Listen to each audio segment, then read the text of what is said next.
think I can finally say that it's summertime now that I have all these welts on my body from bug bites. So that means it's also dress weather.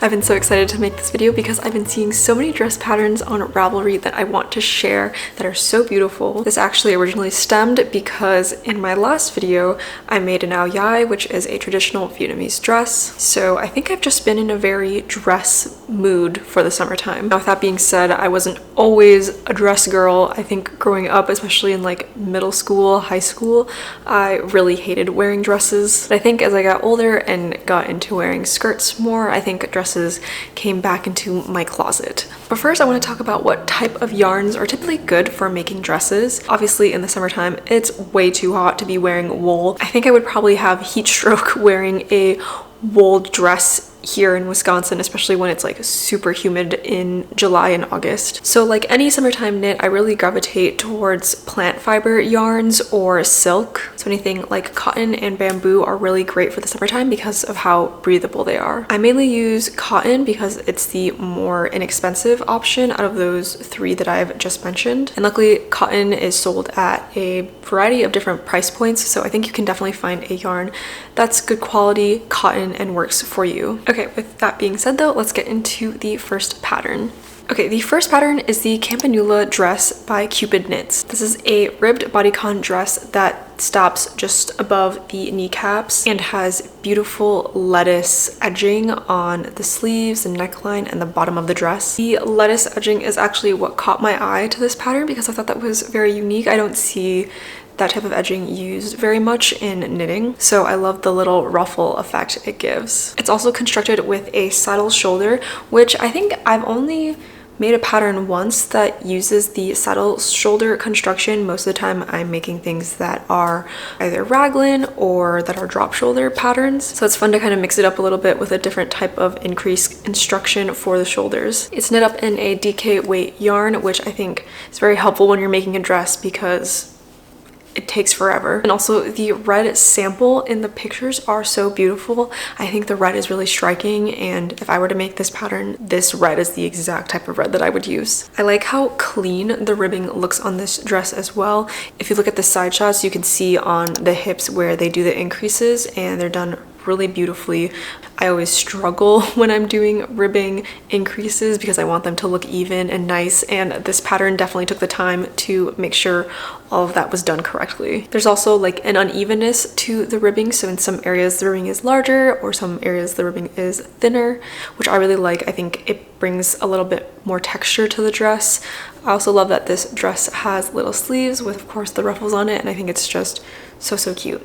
So cute. The next dress I'm going to talk about is the Chi Pao dress by A Pilot's Daughter Travels. I'm actually working with this designer Annabelle on a completely different pattern of hers for test knitting. It's the Lantern Festival pullover, and I can really tell that she pulls a lot of inspiration from like Chinese fashion. And obviously with this dress, it's very clear of its Chinese influence. I think it's so fun to see cultural knits being made inspired by other ethnic groups, and that's part of the reason why I was inspired to make my ao dai as well, which is something that I'm hoping to release as soon as I write up the pattern. But I love the Mandarin collar on this Chi Pao. It is so clean looking, and I don't know how to describe it. Like, I think while making a collar like that, especially one that you're gonna knit, I would expect it to come out almost uneven, but in the samples that she has, it's super clean, really sleek looking. I mean, in general, like the dress is beautiful. I think if you were to look from far away, you would never even know this was a knitted Chi Pao. I think part of that though is because this is made with fingering weight yarn, which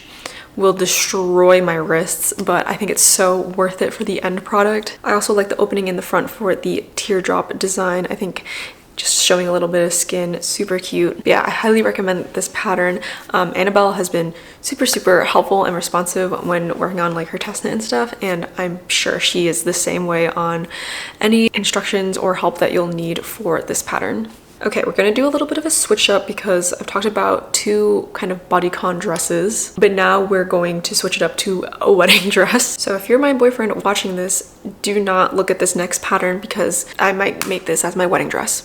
This is the Peacock Wedding Dress by Nakara Palmer Simmons. I was searching for a wedding dress pattern because I don't know about you guys, but I personally haven't loved all of the wedding dress patterns I've seen. I think the style of dress that I want to go for is definitely like the traditional like princessy big skirt with a petticoat underneath, and most knitted wedding dresses are more either bodycon or more like a t-shirt dress style where it's like straight all the way through. And while the lace work for some of those dresses are absolutely incredible, the silhouette of it isn't the kind of wedding dress that I want, except for this one. I think the Peacock Wedding Dress has the exact silhouette that I'm looking for, where there's a nice bodice and then a big poofy skirt.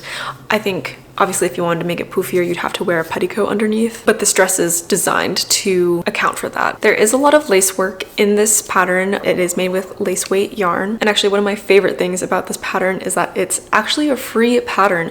So if you want to go and make your wedding dress, I know the cost of wedding dresses can be crazy, but obviously making your own wedding dress can save a lot of money, especially if you can get a good deal on yarn. This is a pattern that's completely free, so you don't have to worry about the cost of your wedding dress. Now, this sample does use a wool Surrey lace weight yarn. I do like the yarn that's used for this pattern because it gives it that halo effect from the wool, but I think if you're making this for a wedding in the summertime, I would probably just make this out of a silk yarn. On Ravelry, you can also see some of the other people that have made this pattern, and there's one in this beautiful like black color. Clearly, I think this dress isn't being used as a wedding dress, but you can still see how absolutely like intricate the lace is.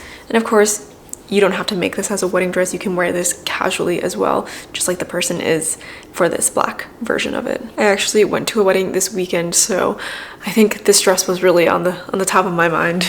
I'm so happy this pattern exists because this is what I'll definitely use as like an outline for the wedding dress that I might knit later on, not anytime soon. I always figured that I would learn how to sew and sew my own wedding dress because I didn't really like the way that knitted wedding dresses looked, but I think this pattern has changed my mind on that. Okay, now jumping back into more everyday casual dresses. This is the Cranberry Knit Dress by Made in Leah S. This is actually probably the most recent dress pattern I have on this list. This was released back in January of this year. Made in Leah S describes this dress as a 60s inspired A-line silhouette, and I think that's a perfect way to describe it. It's really clear that the intention of this dress was to wear it layered, so if you're someone that doesn't like to wear dresses that often, this is a great pattern that's almost like a hybrid between like a top and a dress. In her samples, she's wearing it with t-shirts, with button-up, tights. I honestly think that this is a dress that you could also wear with pants underneath because it's a little bit longer than a traditional shirt, but not quite so long that it's like very obvious that's a dress. And then obviously you could wear it without any of those layers at all and just the dress base itself. This one will definitely be a faster knit as well because this is made with DK weight yarn. The sample again is made with a wool yarn, but of course if you're making this for the summer, you can switch it out to a cotton yarn. I think this would be also super cute as a swimsuit cover-up because the neckline is quite low. It's like a V-neck plunging neckline, and so to have a cute little bikini underneath, so adorable, and then having it be a cotton breathable yarn is great for the summertime. Okay, last but not least, I have the Daisy Chain Dress and Crop by Friday Knits. I love how fun and summery this dress is. In her samples, she uses these beautiful pastel greens and yellows. It screams summer. And while I personally haven't knit this pattern before, I've knit some of Friday Knits' other patterns, I think specifically the Daphne top, and the way that she writes patterns is very descriptive. I love her patterns. I really like Friday Knits patterns because they're super whimsical and feminine, and this Daisy Chain dress is no exception. There are similar patterns to this dress that are kind of like the spaghetti strap straight dress for the summertime, but the reason I specifically like Friday Knits dress is because of the detailing at the top and the straps. It's this beautiful, almost like floral pattern, and it adds a little pop of color to a very simple dress. This is also made with an Aran weight yarn, so this is going to be a super fast project for a dress at least. So if you're looking for a quicker dress pattern to make for the summertime, I would definitely recommend this one the most. And with that, those are the few dress patterns I wanted to share with you guys. I love making these videos about specific patterns or types of patterns because it really forces me to get inspiration for things I want to make, which is so bad because I already have such a long list of things that I want to make.